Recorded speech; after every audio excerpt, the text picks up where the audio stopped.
The Crusaders shrug it off. They're like, that's okay, we don't need the Romans. We've got this. We'll just work our way through.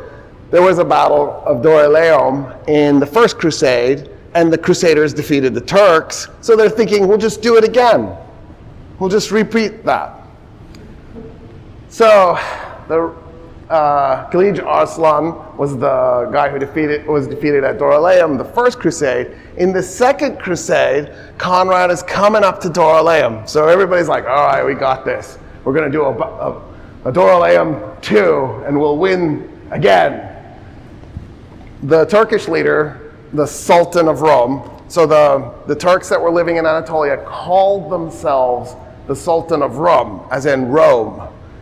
And their flag was a two-headed eagle, as in the Roman flag, because their explicit goal, was to replace the Christian Roman Empire with a Muslim Roman Empire, which is why they had their eye on eventually one day capturing Constantinople, which is why when in 1453 the Ottoman Turks finally do capture Constantinople, it's so amazing because that was their goal. They had been working towards that for centuries.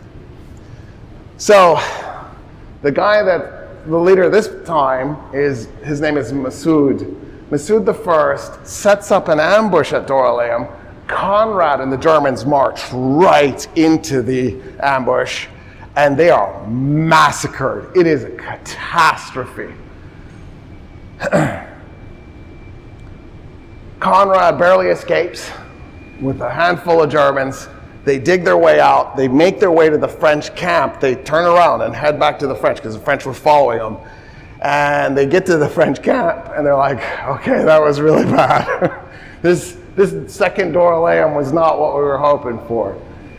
They regroup, but now as they're marching, their morale's a little shook up, and it's Germans marching with French, and that's awkward because, it's not always happy.